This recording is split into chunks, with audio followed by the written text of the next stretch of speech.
ایک حصہ واضح طور پر دکھائی دے رہا تھا۔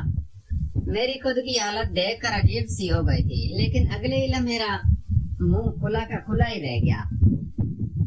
ایسا کیسا ممکن تھا؟ کیونکہ پہلی رات ہی دولہے بھیا کو پیچھے میں اپنی خالہ کی شادی کی وجہ سے 3 دن سے خالہ کے گھر میں ٹھہری ہوئی تھی۔ ہم لڑکیوں کی تیاریاں زوروں پر تھی کہ مہندی والا دن بھی آ گیا۔ ہر کوئی بننے سنورنے میں مصروف تھا۔ خالہ جو میری سب سے بہترین کزن تھی مجھے چھیڑ رہی تھی کہ اتنی سنگار کی ضرورت نہیں، ایسا نہ ہو کہ اغوا ہو جاؤ۔ میں نے غصے سے کہا تو اپنی خیر منا، میں تو اس پر مصنوعی غصہ کر رہے تھے، مگر وہ ناراض ہو گئی اور مجھے چھوڑ کر دوسری کزنس کی طرف چلی گئی۔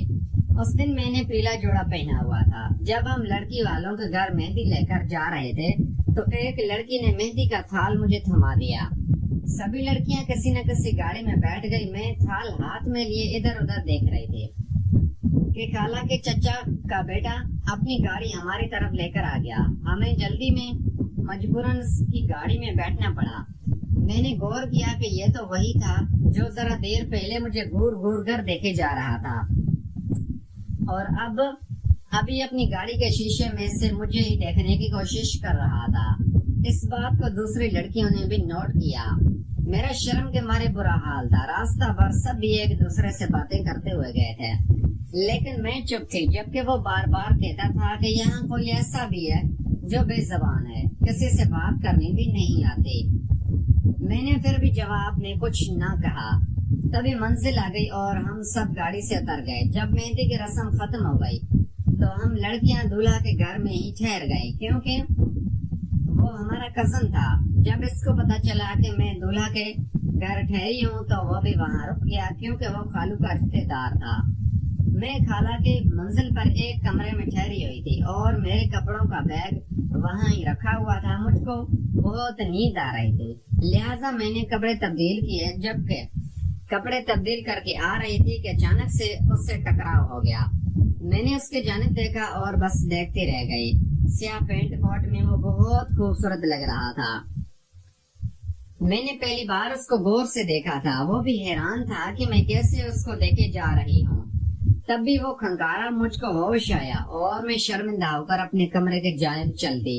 دل زور زور سے دھڑک رہا تھا۔ بارات والے دن بھی یوں ہی ہوا۔ ہر لڑکی چاہتی تھی کہ وہ اس سے بات کرے، اس کے طرف دیکھے، کیونکہ وہ نہایت شوق اور دلچسپ انداز سے بات کرنے والا لڑکا تھا۔ وہ سب کی نظروں میں تھا، لیکن میں تو اس کے قریب جانے سے بھی ڈرتی۔ میں ڈھول بجاتے گاتے مسکراتی لڑکیوں سے دور تھی۔ اچانک وہ کمرے میں داخل ہوا اور اتنی تیزی سے گلاب کا پھول پھینکا، میرے بالوں میں ٹانک دیا۔ کوئی بھی اس کی حرکت کو سمجھ نہ سکا۔ تب بھی اس نے اپنا منہ میرے کان کے قریب لا کر کہا، میں شامیر ہوں۔ میرا نام وہ آنا فانا جیسے آیا تھا ویسے بھی چلا گیا۔ شادی کا ہنگامہ ختم ہو گیا۔ اب تو مجھے بھی چین نہیں تھا۔ ساری رات جاگ کر کاٹی۔ اگر نیند آتی تو خواب میں بھی وہی نظر آتا۔ یہ سب حال میں نے اپنی سہیلی کو بھی بتایا، کیونکہ اپنی دل کی ہر بات میں اس سے بتایا کرتے تھے۔ روز شب اس طرح گزرنے لگے، لیکن اس کی یاد نہ گئی۔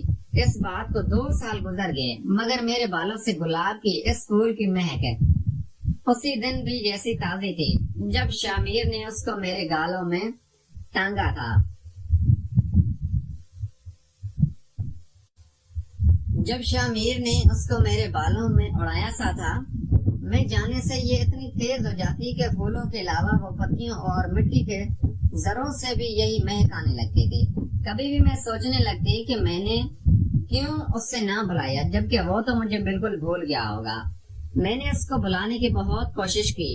اس کے گھر جا سکتے تھے کیونکہ وہ خالہ کا اپنا تھا اور یہ بھی ایک قریبی رشتہ تھا۔ میں یہ بھی سوچتی تھی کہ اس تقریب سے پہلے میں نے اس کو کیوں نہ دیکھا تھا۔ اس کی سب سے بڑی وجہ یہ تھی کہ خالو ہم سے زیادہ میل جول نہ رکھتے تھے۔ ایک دن میں کالج جاتے ہوئے شامیر کے بارے میں سوچی جا رہی تھی۔ میں آج اکیلی تھی، اس لیے جلدی جلدی قدم بڑھا رہی تھی کہ اچانک ایک گاڑی میرے سامنے آ کر رک گئی۔ دیکھا تو گاڑی میں وہی بیٹھا تھا۔ کہنے لگا، کیا آپ مجھے جانتی ہیں؟ میں نے کہا، جی، آپ میرے کزن کے چچا کے بیٹے ہیں، اور بھی تو کچھ آپ سے استدعا کی تھی۔ آپ شامیر ہیں، یہی کہا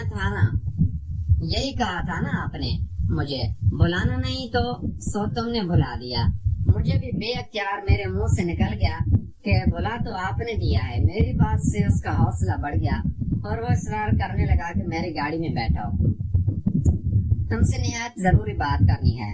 میں گاڑی میں بیٹھ گئی، وہ آہستہ آہستہ گاڑی چلانے لگا۔ میں منہ میں بچے چنے لگا کے بیٹھے تھے۔ وہ کہنے لگا کہ تم نہیں جانتی کہ میں نے یہ 2 سال کیسے گزارے ہیں۔ کوئی دن ایسا نہیں آیا جب تمہیں یاد نہ کیا ہو۔ میں نے صرف تم سے محبت کی ہے، قسم کھا کر کہتا ہوں۔ رابطہ اس لیے نہ کیا کہ تم بدنام نہ ہو جاؤ، تمہیں تمہاری عزت پر حرف نہ آ جائے۔ اب بتاؤ، اگر تم مجھ سے شادی پر راضی ہو تو میں اپنے والدین کے اعتراض نہ ہوگا۔ مجھے کوئی اعتراض نہیں ہے، میں نے کہا، اور وہ کھل اٹھا۔ میرا گلا سرخ پڑ گیا۔ تقریباً میں بہت ڈری ہوئی تھی کہ کوئی گاڑی سے اتر کر دیکھ نہ لے۔ شکر ہے کہ کسی نے مجھے نہ دیکھا، ورنہ خدا جانے کیا ہو جاتا، بتا نہیں سکتی۔ اس دن میں کتنی خوش تھی، جیسے وہ صرف میرا ہو۔ سبھی پوچھ رہے تھے کہ کیا بات ہے، آج بڑی خوش نظر آ رہی ہو، جس پر میں مسکرا دی۔ پہلے اگلے دن اس کے ابو آئے اور انہوں نے میرا رشتہ مانگ لیا۔ بھلا والدین کو کیا اعتراض ہو سکتا تھا، انہوں نے رشتہ مانگ لیا۔ اتنے امیر لوگ، لڑکا خوبصورت اور ہر لڑکی اس کی شریک حیات بننے کی آرزو کرے۔ امی ابو نے ہاں کہہ دی۔ مجھے پھولوں کے زیور پہنائے گئے۔ کیا بتاؤں وہ کیسا خوبصورت دن تھا جب میں ہواؤں میں اڑ رہی تھی۔ میرے سینے چاند، سورج اور ستاروں سے مزین تھے۔ میرے خواب کو تعبیر مل گئی تھی۔ اس کے بعد ہر آئے لمحہ بس میں نے شامیر کے ہی خواب دیکھے۔ ہر وقت اس کا خیال میرے دل کا ہمراز رہتا۔ اس کی سوچوں میں عمر بسر کی میں خوبصورت سے خوبصورت ہوتی جاتی، نکھرتی چلی جاتی تھی۔ آنے والے وقت کی بڑی شدت سے منتظر تھی جب میں شامیر کی دلہن بننے والی تھی۔ وہ عید میں آئے منگنی کے بعد، اور دونوں عیدوں پر میرے سسرال کی طرف سے نہایت پیش قیمت اور خوبصورت جوڑے بھیجے گئے۔ والدین میرا جہیز بنانے لگے تھے اور میں آنے والے وقت سے شرما رہی تھی۔ جب میں باول کے گھر سے رخصت ہو گئی جاتی کہ اچانک ایک دھماکہ ہوا جس نے سب کو لا کر رکھ دیا۔ میں تو بالکل ہی ٹوٹ کر رہ گئی۔ پتہ چلا کہ شامیر کے گاؤں والوں نے رشتہ توڑنے کا اعلان کیا ہے۔ امی خود وہاں گئی کہ وجہ تو معلوم ہو۔ وجہ کیا؟ بڑی وجہ دولت تھی، کیونکہ وہ بہت امیر لوگ نہ تھے اور شامیر کے والدین ان کی شادی کسی امیر گھرانے میں کر رہے تھے، جیسا کہ وہ پہلے سے چاہتے تھے۔ لیکن بیٹے کی ضد سے مجبور ہو کر ہمارے گھر چلے آئے تھے۔ تاہم اب تو انہیں ایک مسٹر صاحب کی بیٹی کا رشتہ مل گیا تھا، اور اب انہوں نے اپنے اکلوتے بیٹے کو بھی مجبور کر کے اپنا اہم خیال بنا لیا تھا۔ میں تو سوچتی رہ گئی کہ انہوں نے ایسا کیوں کیا، اور جنہوں نے کچھ کرنا تھا کر بھی گزر گئے۔ انہوں نے شامیر کی شادی اپنے مطابق دولت مند گھرانے میں کر دی۔ کافی دنوں تک یہ دکھ میرے والدین کا سکون تباہ کر رہا تھا، اور میں تو نہ مردوں میں تھی نہ زندوں میں۔ میں کیونکہ شامیر میرے سے محبت کرتے تھے، رات دن اس کے خواب دیکھتی تھی، اس کے خیالوں سے باتیں تھی۔ میرا کیا حال ہوگا یہ بتانے کی ضرورت نہیں۔ عرصہ دراز تک پریشان رہی۔ اس کے بعد جب وقت نے سنبھال دیا تو میں نے ایک اسکول میں سروس لی۔ بچوں کو پڑھا کر اپنا وقت پاس کرتی رہی، دل بہلانے کی جتن کرتی تھی، مگر یہ ظالم بھولتا ہی نہیں تھا۔ اس دوران کئی رشتے میرے لیے آئے،